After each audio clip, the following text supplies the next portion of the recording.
নমস্কার সবাইকে। সাধারণত আমি আজকে যে এই মুহূর্তে যে ভিডিওটা আপনাদের সামনে নিয়ে এসেছি সেই ধরনের ভিডিও আমি করি না। আপনারা দেখে থাকবেন আমাদের রিটায়ার্ড লাইফে আমরা যা ছোটোবেলায় চাইতাম সেরকম ধরনেরই ভিডিও আমরা সাধারণত করে থাকি।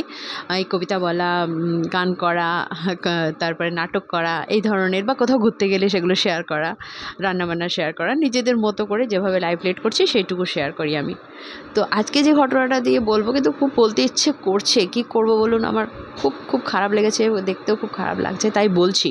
কি রিল স্ক্রল করতে করতে হঠাৎই একটা, ওই যারা রোস্ট করে না, মানে ক্রিয়েটারদের নিয়ে, সেরকমই একটা রোস্টের ভিডিও আমার সামনে চলে আসে। এবং আমি রোস্টের ভিডিও দেখতে গিয়ে অনেক আমি দেখেছি রোস্টের ভিডিওগুলো দেখলে মানে মানুষ কি করছে, আমার কাছে তো আমার মতো করে ভিডিও আসে, আমি কবিতা ভালোবাসি সেই সব ভিডিওই আসে। তো হঠাৎ করে রোস্টের ভিডিও আসে, সেটা দেখায়, তার মধ্যে ধীরে ধীরে ধীরে ধীরে অনেক আসতে থাকে। তো তাতে করেই জানতে পারি যে ক্রিয়েটাররা আজকাল মানে এটাকে সেই আইএস আইপিএস হওয়ার মতো টার্গেট বানিয়ে ফেলেছে। মানে আমাকে পেতেই হবে এতগুলো ফলোয়ার্স, এতগুলো ভিউজ, এতগুলো এই, মানে মানুষ যেমন হয় না যে টার্গেট করে আমাকে আইএস হতেই হবে, আমাকে আইপিএস হতেই হবে, তার জন্য পড়াশোনা করে। তো এখানেও কন্টেন্ট ক্রিয়েটাররা সেরকমই ফলোয়ার্স পাওয়ার জন্য, ভিউজ পাওয়ার জন্য করছে। তো কি করছে, মানে কে কত দূর এগোচ্ছে, মানে হাত, মানে লিমিট পার করে যাচ্ছে, সেরকম কিছু ঘটনা নিয়েই ওই রোস্টিং করে আর কি। তো এক্ষেত্রে আমি দেখেছি যে যারা রোস্টিং করে তারাও খুব উল্টোপাল্টা ভাষা বলে, আর যাদের নিয়ে রোস্ট করে তারা তো ওই রোস্টিং যারা করে তাদেরকে এত বাজে বাজে আর এত বাজে বাজে ইঙ্গিত করে কথা বলে, যে মানে সেগুলো, মানে আমি এইসব ভিউজ বা স্ক্রিনশট কিছুই দেখাতে চাই না তাদের। তো তাদের মধ্যে একটা একটা ভিডিও আমার, মানে একজনের ভিডিও আমার খুবই অদ্ভুত লেগেছে। যে একটা কথাই আছে যে কুমাতা কখনো নয়, কুপুত্র তবু হয়। তো ওইখানে একটি মা এবং একটি ছেলের ভিডিও, এবং সেই মা একদিন একটা রোস্টিং ভিডিওই দেখলাম যে ও এসে বলছে সামনে যে আপনারা আমার ছেলেকে নিয়ে এত কথা বলছেন, আমার ছেলেটা কিন্তু ছোট। ছেলেটি হাইট ফাইট বা কথাবার্তা দেখে আমার মনে হলো 10-12 বছর বয়স, যাদা সে যাদা আমি ধরে নিলাম, আর বেশি জানি না আমি, হতেও পারে নাও হতে পারে। 10-12 বছরের বাচ্চারা অনেক কিছু জানে। আজকাল এত ফেসবুকে স্ক্রল করলে মিডিয়া, সোশ্যাল মিডিয়া এত কিছু জানিয়ে দেয় বাচ্চাদেরকে, আমাদের মতন বোকা হাওয়া নয় বাচ্চারা। তো বাচ্চারা রীতিমতো নিজেরা ইউটিউব বানাচ্ছে, নিজেরা কন্টেন্ট তৈরি করছে, এবং তারা ফেমাসও হচ্ছে। তো আমি ধরেই নিলাম যে আপনি বাচ্চাটিকে অর্ডার দিচ্ছেন না, বাচ্চাটি আপনাকে বলছে মা এইভাবে ভিডিও করো, তাহলে তুমি ভিউজ পাবে। কিন্তু যদি তাই করছে, তাহলেই বা আপনি বাধা দিচ্ছেন না কেন?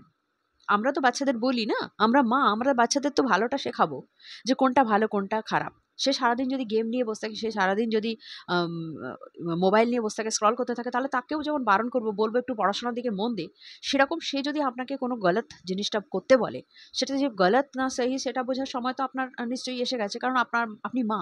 ন্যাচারালি আপনার 10-12 বছরের বাচ্চা যখন, আপনার মিনিমাম ধরে নিলাম আপনার 23-24 বছর বয়স বা আরও একটু বেশি, তো আপনি বুঝতে শিখে গেছেন কোনটা ভালো কোনটা খারাপ। তো আপনাকে যখন আপনার বাচ্চা এইভাবে ভিডিও করতে বলছে, আপনি কেন করছেন? আপনি মা হয়ে এরকম ধরনের ভিডিও কেন করছেন? বারণ করুন বাচ্চাকে। বাচ্চাটি স্কুলে যায় তো। তো বাচ্চাটি স্কুলের বাচ্চারা, এমনিতেই বাচ্চারা একজন বাচ্চাকে তার ছোটখাটো দুর্বলতা নিয়ে ট্রোল করে। তা আপনার বাচ্চাকে নিয়েও এইসব নিয়ে ট্রোল করবে। একদিন বাচ্চাকে বড় হবে, সে বিয়ে দেবেন না আপনি। বাচ্চারা পরে না দোষ দেয়, মা তুমিই আমাকে খারাপ করেছো। এটা না বলেও আসে, সেদিনকে আপনার কিন্তু দুঃখের শেষ থাকবে না। আপনার বাচ্চা নিজেই আপনাকে বলবে যে তুমি ভিউজ পাওয়ার জন্য, টাকা পাওয়ার জন্য তুমি আমাকে এই লাইনে ছেড়ে দিয়েছো, তুমি আমাকে ভালোটা শেখাওনি। অনেকেই কিন্তু বলে, আপনার বাচ্চা বলে না বসে, সেটা একটু দেখুন আপনি। আমি শুনেছি যে 1M মানে মিলিয়ন ফলোয়ার্স হওয়ার জন্য হয়নি বলে কোনো একটি মেয়ে মানে নিজেকে, মানে একটি ঘরের মধ্যে, যাই হোক আমি আর বলছি না আগের ব্যাপারটা, সব কিছু জিনিস বলাটা ঠিক নয় সামনে। এটা খুব বাজে ব্যাপার। পড়াশোনার জন্য অনেকেই করছে যে আমি ভালো রেজাল্ট করতে পারবো না তার জন্য। মিলিয়ন ফলোয়ার হয়নি বলেও এইরকম একটা দুর্ঘটনা ঘটাতে হবে, মানে ভাবতে পারা যায় না। তো তাই আমি বলছি যে ম্যাম, আপনি অনেক বড়, আপনি এই কাজটা করবেন না। শুধু টাকার জন্য ছেলেটাকে বাজে পথে চালিত করবেন না। তাকে ভালোটা শেখান। যদি ভাইরাল হওয়াটাই থাকে, আর ভাইরাল করার জন্যই যদি এসব হয়ে থাকে, তাহলে রিয়া ভট্টাচার্য, ওর আইডিয়াটা আমার বেশ ভালো লেগেছে, খারাপ লাগেনি। এই যে রিসেন্টলি ভাইরাল হয়েছে, এই যে ছাপা শাড়ি পরে ইন্ডিগোতে উঠেছে ফ্লাইটে, এটা হেভি লেগেছে। বিশাল কথা বলা হয়েছে ওকে নিয়ে, ছাপা শাড়ি পরে উঠেছে ভাইরাল হওয়ার জন্য। আরে ভালো করেছে তো।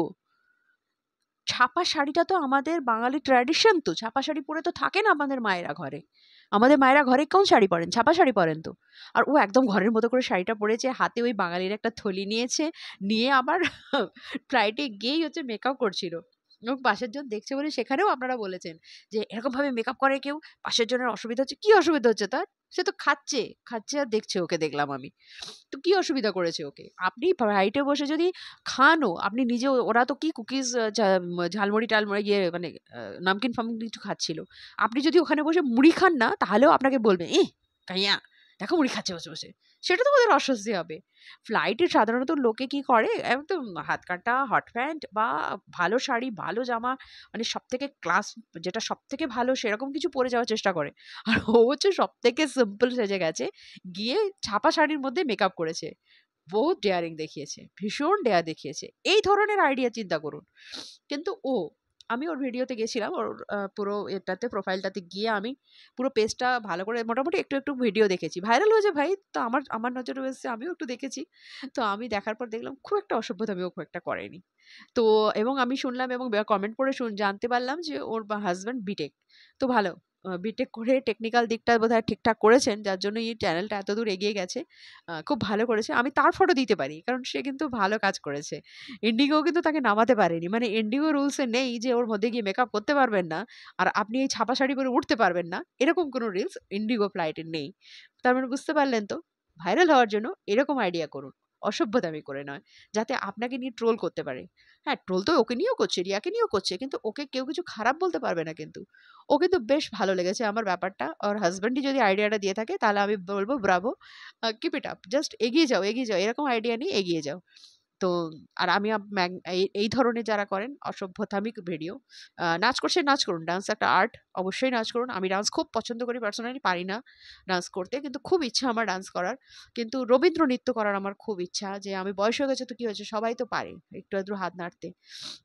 কিন্তু দেখেছি আমি রবীন্দ্র নৃত্যর কোনো ভিউজ থাকে না। রবীন্দ্র নৃত্যতে তো মানে ওই শাড়ি পরে সুন্দর করে চতুর্দিকে ঢেকে করতে হয়, তো সেজন্য হয়তো ভিউজ-টিউজ থাকে না। তো যাই হোক, আমি গুজরাতে থেকেও গরবাও শিখতে পারিনি। ওদের গরবাটা খুব ফেমাস। ওরা গরবা করে। ওরা যে লেহেঙ্গা চোলি পরে গরবা করে তাতেও কিন্তু কোনো অসভ্যতামি নেই। কিন্তু সেটাও শিখতে পারিনি। আ গোবর গণেশ একটি না? যাই হোক, তো পারিনি আমি ডান্স শিখতে। কিন্তু ডান্স একটা আর্ট। সেটাকে শিখতেও লোকের টাইম লাগে। তো সেটাকেও একটা নোংরামির পর্যায়ে নিয়ে গিয়ে ভাইরাল হওয়াটাও আমার ঠিক লাগে না। যাই হোক, যে যেভাবেই ভাইরাল হচ্ছেন আমি আ হন, অসুবিধা নেই। কিন্তু সেটাকে টার্গেট করে কেউ কোনো দুর্ঘটনা ঘটিয়ে বসবেন না। অন্যকে অন্যকে অসুবিধাও করবেন না। তবে ওই মেকআপ করছে বলে অসুবিধা করছে পাশের জনকে, না পাশের জনকে অসুবিধা করছে না। আমার মনে হয় না। সেটা জাস্ট ওই কথার কথা বলার জন্য কমেন্ট করা। ওটা ঠিক নয়। তো এরকমভাবে ভাইরাল হন রিয়ার মতো করে।